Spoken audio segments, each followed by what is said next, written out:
Hello all, welcome back to Geetha's కథా ప్రపంచం. నేను మీ గీతారెడ్డి. ఇప్పుడు మనం డాక్టర్ పి శ్రీదేవి గారి ప్రసిద్ధ రచన కాలాతీత వ్యక్తులు 11వ భాగంలోనికి ప్రవేశించాం.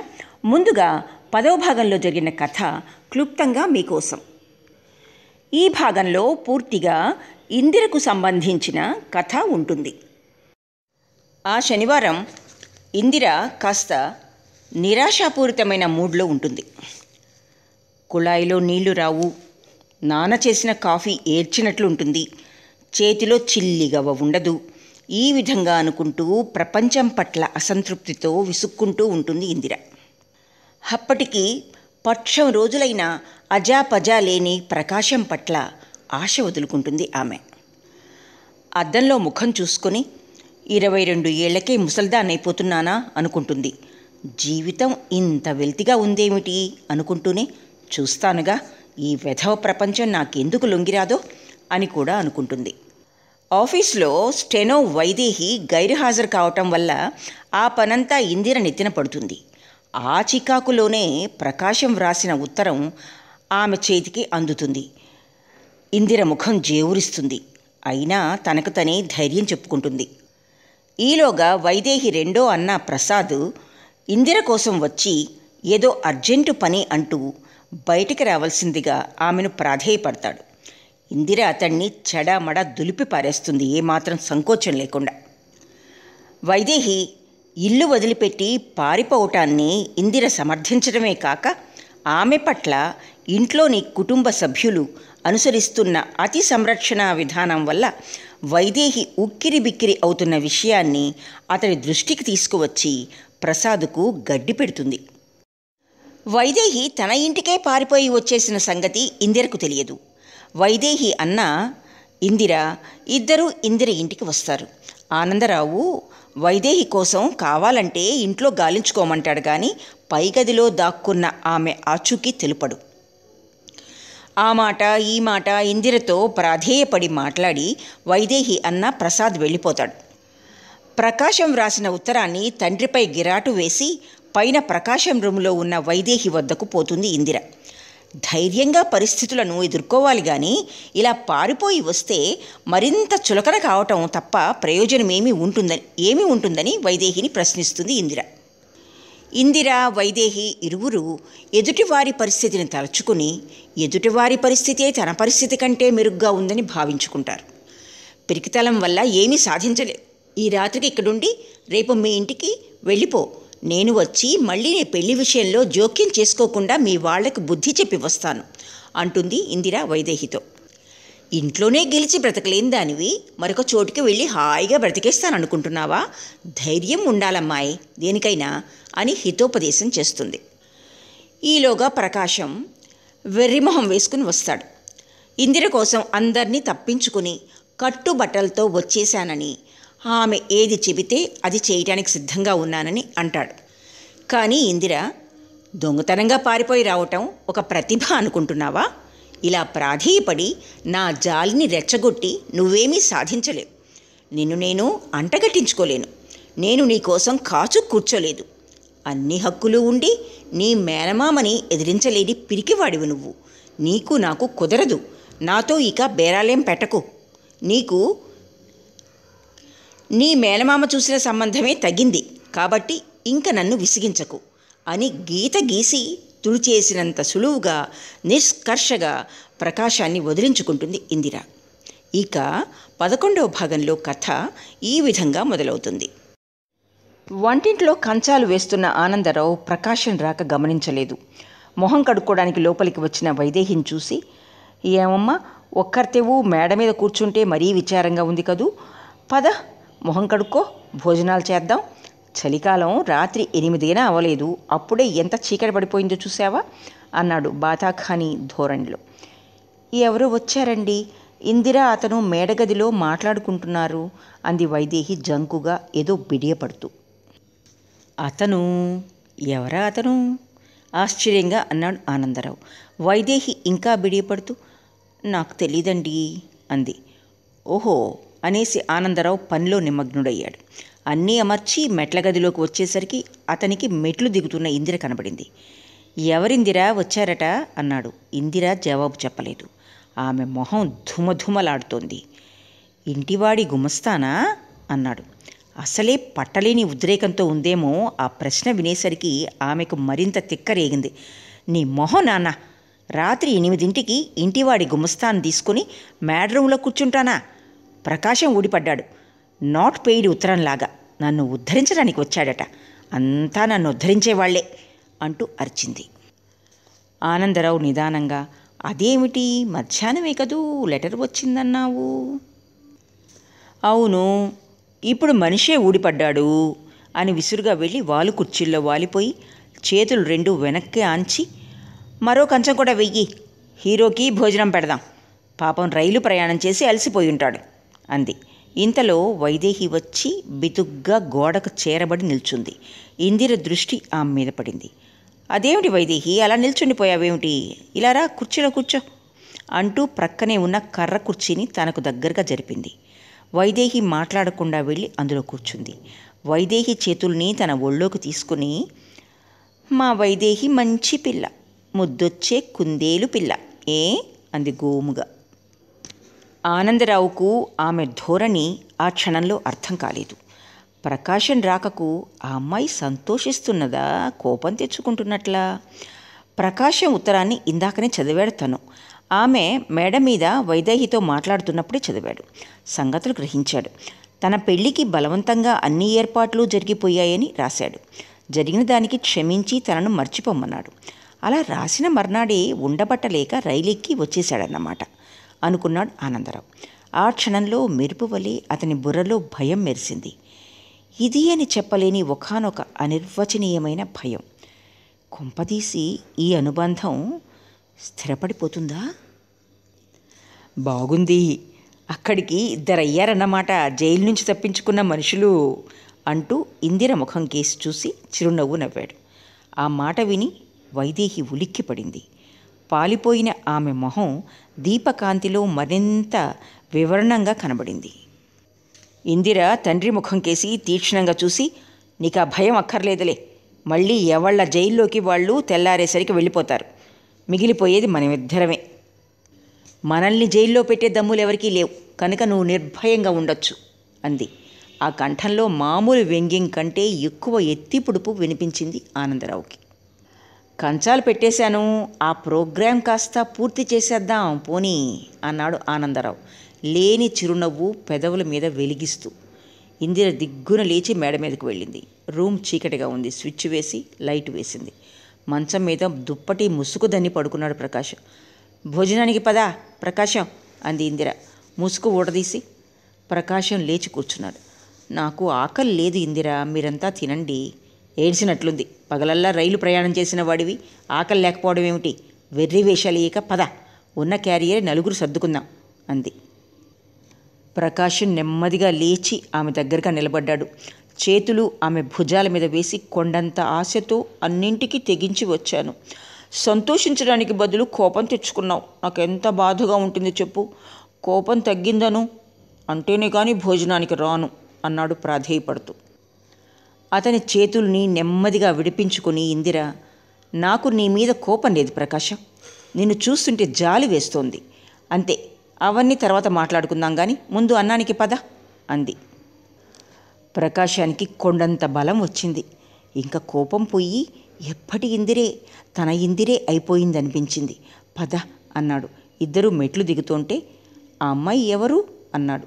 వైదేహి అని నా కొలీగ్, నీలాగే ఇంట్లోంచి పారిపోయి ఈ రాత్రికి ఇక్కడ తలదాచుకుంటోంది. ఏ మామూలు కారణాలే, ఇష్టం లేని పెళ్లి సంబంధం.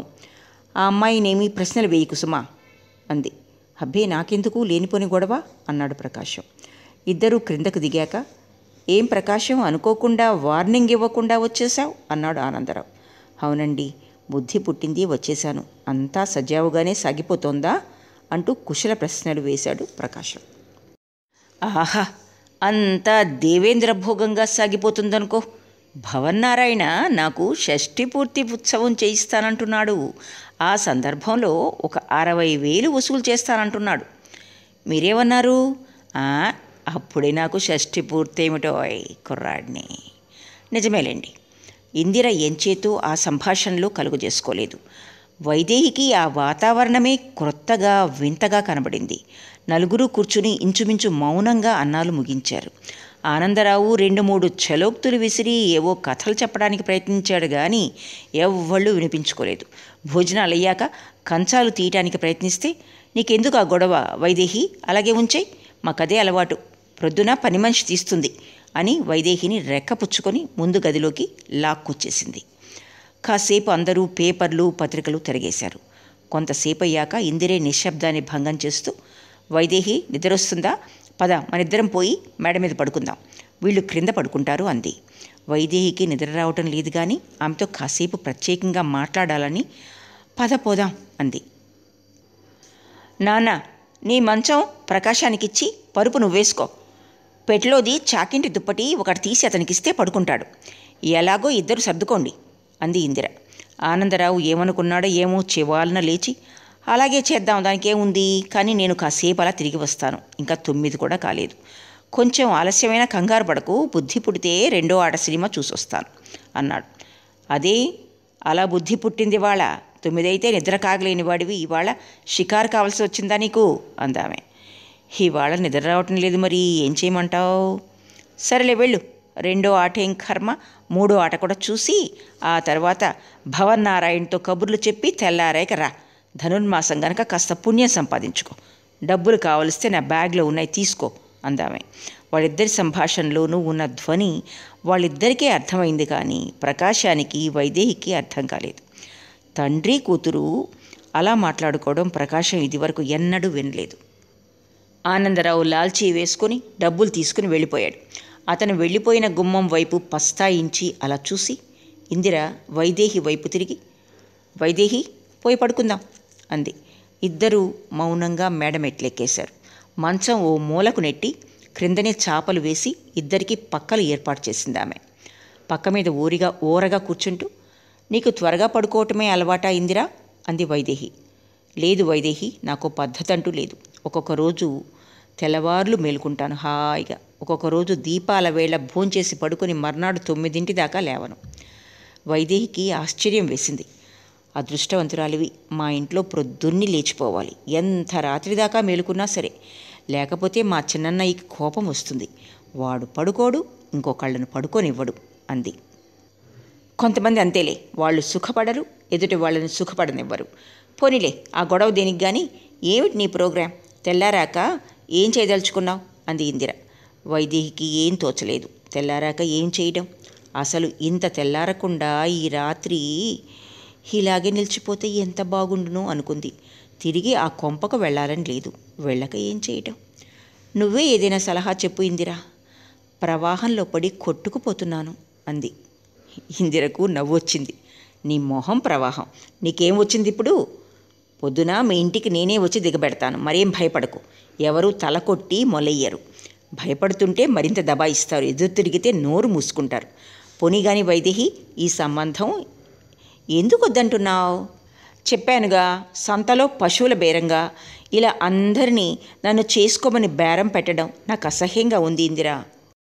నిజమేననుకో, అసహ్యంగానే ఉంటుంది, కానీ గత్యంతరం ఏమిటి?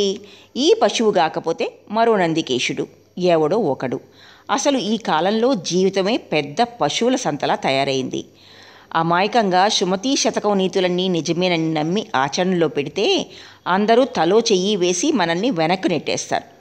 మన తరం వాళ్ళవి కొత్త రకం సమస్యలు, వీటిని తీర్చే నాథుడు అటుంచి అర్థం చేసుకునేవాడు కూడా లేడు. అంచేత ఎలాగో ఒకలాగా తీర్థంలో జనాన్ని మోచేతులతో నెట్టుకుంటూ ముందుకెళ్ళటమే. ఇంతకు అసలు సంగతి చెప్పావు కాదు, ఎవడైనా స్వప్న సుందరుడున్నాడా ఏమిటి కొంపదీసి? వైదేహి చిరునవ్వు నవ్వుతూ, హెబ్బే అలాంటిదేం లేదు ఇందిరా, అంత అదృష్టమా? అబద్ధం, నా దగ్గర ఏదో దాస్తున్నావు అంది ఇందిర. నిజం, నువ్వు నమ్మకపోతే ఏం చేయను, నాకు అలాంటి ఆశలు లేవు, ఉన్నా అవి జరగవు. ఇందిర నవ్వుతూ, అలా రా దారికి, ఎందుకు జరగవు? ఎవరేమిటి అవతల మనిషి అంది. ఎవరైతేనే, అతనికి ఇదివరకే ఎప్పుడో పెళ్ళైపోయింది, అంచేత అవన్నీ మర్చిపోయాను పూర్తిగా. ఇప్పుడు నేను సుమారైన ఏ మొగాడితోనైనా సుఖపడగలను, కానీ మా వాళ్ళు తీసుకొచ్చే బృహస్పతులందరూ చల్లని కానీళ్ళలాంటి వాళ్ళు, మా అన్నయ్యల మనస్తత్వంతో వెతికితే అలాంటి వాళ్ళే దొరుకుతారు మరి. అందుకే నాకు బాధ. అంతా విని ఇందిర, అంతా బాగానే ఉంది కానీ హాయిగా నిద్రపో, ఇంకెప్పుడు ఇంట్లోంచి పారిపోకు, మీ వాళ్ళకు నేను బుద్ధి చెప్తాలే, నేను ఒకసారి క్రిందకి వెళ్ళిరానా అంది. వెళ్ళిరా, నిద్రపోతాను. అవును కానీ ఏమీ అనుకోవు కదా, ఎవరైనా మీ చుట్టాలా అంది వైదేహి. అంత సొంత బాధలోనూ ఆ కుర్రాడెవరో తెలుసుకోవాలని ఇందాకటి నుంచి మథన పడుతుంది. చుట్టాలు కాదు, సిగరెట్లు కాదు, ప్రకాశం అని ఈ తాజ్మహల్లో మాకు టెనెంట్. నువ్వు ఇప్పుడు పడుకున్న గది అతనిదే, మెడిసిన్ చదువుతున్నాడు, నీలాగే దుఃఖంతో ఉన్నాడు కనుక కొంచెం ఓదార్చి వస్తాను అందామె. వైదేహి షాక్ తిన్నట్లయింది. ఇందిర ధోరణంటే ఆమెకెప్పుడు ఆశ్చర్యమే, నీకెప్పుడు వేళాకోళమే. నేను మరో ఉద్దేశంతో అడగలేదు ఇందిర, ఊరికే. మధ్యలో ఇందిర అడ్డొచ్చి, నువ్వు ఎలా అడిగినా నేను సీరియస్గానే చెప్పాను కానీ వేళాకోళంగా కాదు అంది. ఈ మొగాళ్ళంతా ఇంతే కాబోలు అంది వైదేహి. మొగేమిటి ఆడేమిటి, నా తలకాయ, మనుషులే అంతా, లేకపోతే బ్రతకడం కష్టం. నేను రానా మరి, హాయిగా పడుకో, తర్వాత వస్తాను అనేసి మెట్లు దిగి తుర్రున పారిపోయింది. ప్రకాశం వాలు కుర్చీలో కూర్చుని సమాధిలోకి వెళ్ళిపోయాడు. ఇందిర అతని భుజం మీద చేయి వేసి, హలో ప్రకాశం, ఏమిటి ఆలోచిస్తున్నావు? కొత్త పెళ్లి కూతురి గురించి కళ్ళగంటున్నావా? ఆ అమ్మాయిని కాస్త వర్ణించుదు, ఊహించుకోలేక చస్తున్నాను. ఇంతకు ఎన్నేళ్ళ అమ్మాయికి, 12 13 అంటూ ప్రక్క కుర్చీలో చతికిలబడింది. ప్రకాశానికి ఏడుపు వచ్చినంత పనైంది. ఆమెను దగ్గరగా తీసుకోబోయాడు. ఆమె అడ్డు పెట్టలేదు కానీ నిర్లిప్తంగా, లాభం లేదు ప్రకాశం, మనం ఒకళ్ళనొకళ్ళం దగా చేసుకుని ప్రయోజనం లేదు అంది. ఎందుకు ఇందిరా అలా అంటావు? నీకోసం అన్నీ వదులుకొని వస్తే ఇదా నువ్వు అనే మాట? జరిగిందంతా మర్చిపోయావా అంటూ ఆమెను మరింత దగ్గరగా తీసుకున్నాడు. ఆమె చివాలున లేచి అతనికి ఎదురుగా కుర్చీలాగి కూర్చుంది. ఇలా చూడు ప్రకాశం, తెల్లారకట్ల ప్యాసింజర్ ఎక్కి నువ్వు మళ్ళీ రాజమండ్రి వెళ్ళిపో. అన్నట్లు టిక్కెట్కు డబ్బులు లేవు కాబోలు. సారీ ప్రకాశం, నెలాఖరు, నా దగ్గర ఏం లేదు. మధ్యాహ్నమే 10 రూపాయలు బాస్ దగ్గర అప్పు చేశాను. అందులో కొంత సినిమాకని నాన్న కొట్టేశాడు. మిగిలింది కావలిస్తే తీసుకో. అది చాలకపోతే పొద్దున్నే వెళ్ళి ఏ కృష్ణమూర్తి జేబులో తడివి 10 గంటల మేలుకెక్కే అంది. ఆ మాటలు ప్రకాశానికి ఎక్కడో గుచ్చుకున్నాయి. థ్యాంక్స్ ఇందిరా, నీ ఔదార్యానికి చాలా సంతోషం. రైలు టికెట్కి నీ సహాయం అక్కర్లేదు అన్నాడు. అయితే మరీ మంచిది, డబ్బులే మిగులు.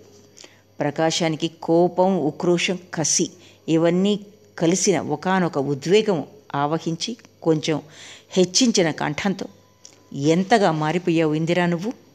జరిగిందంతా నీకు వేడుకగా, తమాషాగా అనిపిస్తుంది కాబోలు. సర్వస్వము నీ కోసం వదులుకున్నాను. నిన్ను నమ్ముకొని కళ్యాణిని అన్యాయంగా దూరం చేశాను. వీటన్నిటి ఫలితమా ఇది? ఆఖరికి నన్ను అన్నింటికీ చెడినవాడుగా చేస్తావా? ఇంతకు నేను చేసిన ఘోరమైన అపచారం ఏమిటి అన్నాడు. ఆ వాక్ ప్రవాహానికి ఆమె కిలకిలా నవ్వింది. మళ్ళీ అంతలోనే ఆమె మొహంలో విషాద ఛాయ ఆవరించింది. కొంచెం జీరబోయిన గొంతుకతో మొదలుపెట్టింది. ఇలా చూడు ప్రకాశం, అనవసరంగా ఉద్రేకం తెచ్చుకోకు. నాటకంలో పాత్రల్లాగా మనం ఎంత మాట్లాడినా ఏమీ లాభం లేదు. నా మాట నీకు అలా వినిపిస్తున్నాయా? అవును, అచ్చంగా చింతామణిలో భవానీ శంకరుడిలా మాట్లాడుతున్నావు. నా కోసం ఏదో చేశానంటావేమిటి? ఈ ప్రపంచంలో ఒకరి కోసం ఒకరు ఏదీ చెయ్యరు. ఎవళ్ళ కోసం వాళ్లే చేసుకుంటారు. కొందరికి అది చేతనవుతుంది, కొందరికి అది రాదు, అంతే తేడా. నువ్వు రెండో రకంలోకి వస్తావు. ఇదిగో ఇలా అడ్డురాకు. ముందు నేను చెప్పేదేదో శాంతం విను. నువ్వేదో ఘోరమైన అపచారం చేశావనలేదు నేను. అంత శక్తి నీకు లేదు. అవును, మొదట్లో నీ మీద చాలా మమకారం పెంచుకున్నాను, ఎన్నో ఆశలు పెట్టుకున్నాను. మొన్నటిదాకా నువ్వు వెన్నెముక లేని మనిషివని మొదటి నుంచి తెలుసు. అయినా తోమగా కొంత గట్టి పడతావనుకున్నాను. కొన్ని అనుభవాలు కలిగిన తర్వాతనైనా ఒక మనిషిలా ప్రవర్తిస్తావనుకున్నాను. అవి ఇచ్చాను. ఏం లాభం? నువ్వు అసలు పుట్టుకతోని సగం మనిషివి. మొదటి నుండి బీటలు వేసిన వ్యక్తిత్వమే నీది.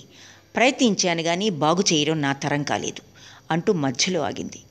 అంటే ఏమిటి ఇందిరా, నీ మాటలు నాకు అయోమయంగా ఉన్నాయి అన్నాడు ప్రకాశం.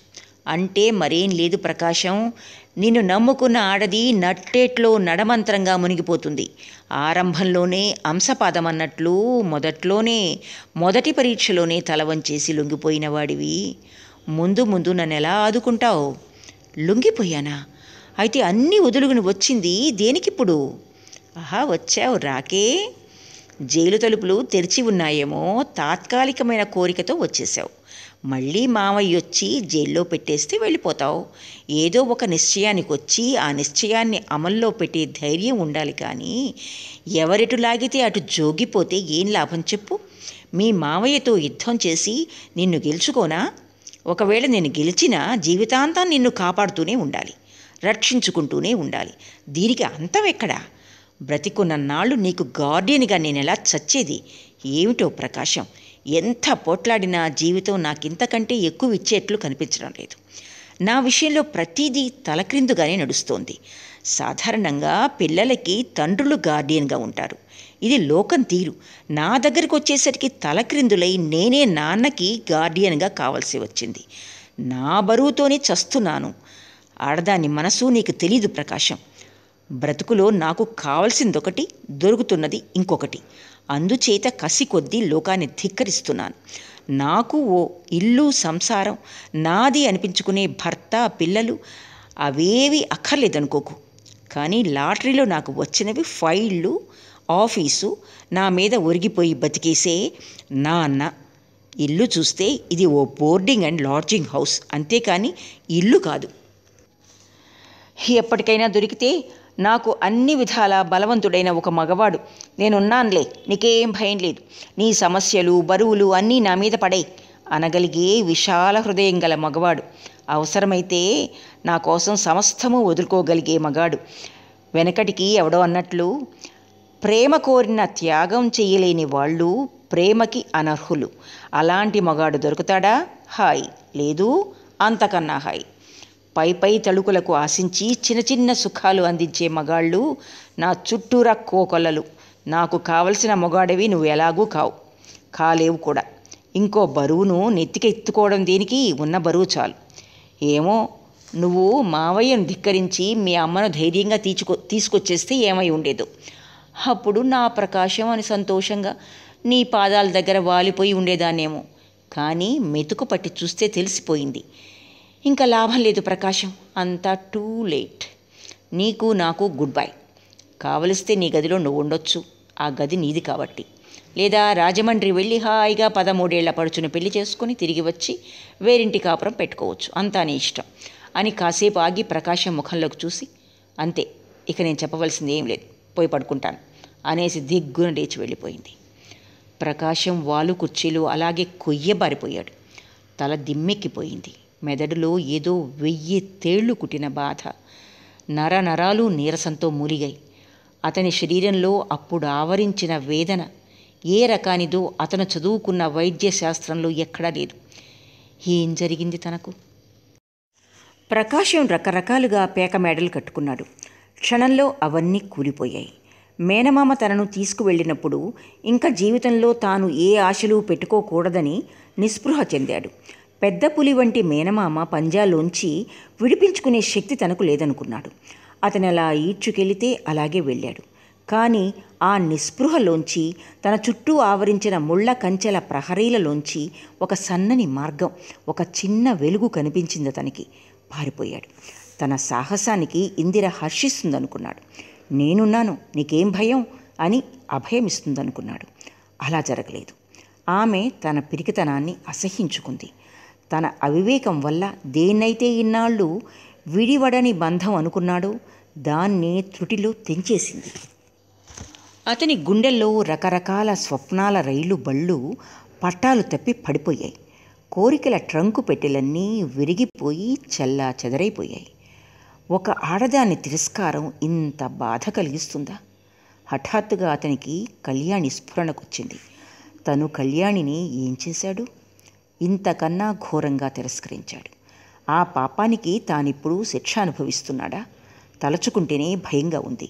అతని వేదనంతా ఆమె మీద ద్వేషంగా ఘనీభవించింది. ఇందిర మీద. ఛీ, ఎంత ధూర్తురాలు, ఎంత మోసకత్తె! నీతి నియమాలు లేని పిల్ల అంతకంటే ఏం చేస్తుంది?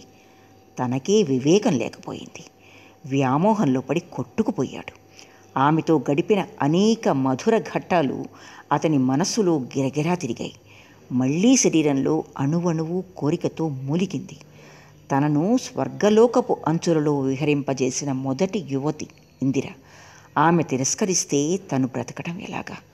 మళ్లీ గుండెల్లో బలెంలా దూసుకుపోయిన ఇంకొక ఆలోచన. అవలీలగా అన్నీ అతిక్రమించగల ఆమె ప్రవర్తనకు సరిహద్దులెక్కడా? అటువంటి ఇందిరను తనదిగా చేసుకుని జీవితంలో ఏ విశ్వాసంతో బ్రతకగలడు? వైతరణి నదిలో కొట్టుకుపోతున్న అతనికి ఆ ఆలోచనతో ఒక పట్టుకొమ్మ దొరికింది. అది సంగతి. తనకు జరిగింది మేలే కానీ కీడు కాదు. దైవికంగా ప్రమాదం నుండి బయటపడ్డాడు. ఆమె వ్యామోహంలో పడి ఆ సీతాకోక చిలుకనే తనదిగా చేసుకుంటే తను సర్వనాశనమయ్యేవాడు. ఇందిరా, కళ్యాణి ఎవరు వీళ్ళంతా? వాళ్లకు పనికి వచ్చే మగాడికి ఉచ్చులు పన్నే రకం. కని పెంచిన అమ్మ, తన కోసం సర్వమూ త్యాగం చేసిన అమ్మ, కొన్ని లోపాలు ఉన్నా మొత్తం మీద తనను కాపాడి ఆదుకున్న మేనమామ, ఎప్పటికైనా వాళ్లే తన వాళ్ళు కానీ ఈ వన్నెల విసనకర్ర తన కష్టసుఖాల్లో భాగం పంచుకుంటుందా? కలలో మాట. తనను పీల్చి పిప్పి చేస్తుంది. అంతే, రాజమండ్రి పిల్లను చేసేసుకోవడమే మంచిది. హాయిగా పచ్చని కాపురం, అత్త, మామ, మరదళ్ళు, ఆదరణ. ఎప్పటికైనా సంప్రదాయంలో ఇమిడి జీవించడంలోనే సుఖముంది కానీ నా అన్న వాళ్ళందరినీ దూరం చేసుకోవటంలో అర్థం లేదు. ఆ పిల్లని తాను చూశాడు. అమాయకురాలు. తనకు కావలసినట్లు తీర్చిదిద్దుకోవచ్చు. అలాంటి జీవితమే సుఖం. సంక్షోభితమైన అతని హృదయానికి ఆ ఆలోచనతో ప్రశాంతత వచ్చింది. అతడిప్పుడు నిర్మోహంలోని పరితృప్తి అనుభవించాడు. ఆమె తిరస్కారంలో అతనికి మేలే కనిపించింది. అదే మంచిది. పీడ వదిలిపోయింది. జ్వరం తగ్గిపోయినట్లు హాయిగా ఉంది శరీరం. మనసు అంతకంటే తేలిగ్గా ఉంది. ఎప్పుడు తెల్లారుతుందా అని చూశాడు. తెల్లారకట్ల లేచి కృష్ణమూర్తి దగ్గరికి వెళ్ళి ఒక 10 రూపాయలు తీసుకుని వెంటనే రాజమండ్రి రైలు ఎక్కాలనుకున్నాడు. ఆ తర్వాత ప్రకాశానికి హాయిగా నిద్రపట్టేసింది. ఇక్కడితో డాక్టర్ పి. శ్రీదేవి గారి ప్రసిద్ధ రచన కాలాతీత వ్యక్తులు 11వ భాగం పూర్తి అయింది. కథ కొనసాగుతుంది. నా నరేషన్ మీకు నచ్చినట్లయితే లైక్ చేయండి, మీ స్నేహితులకు షేర్ చేయండి, మీ అభిప్రాయాలను కామెంట్ రూపంలో తెలుపండి. మరికొంతమంది మీ స్నేహితుల చేత సబ్స్క్రైబ్ చేయించి ఛానల్ని అభివృద్ధిపరచండి. ఆలకించినందుకు ధన్యవాదాలు.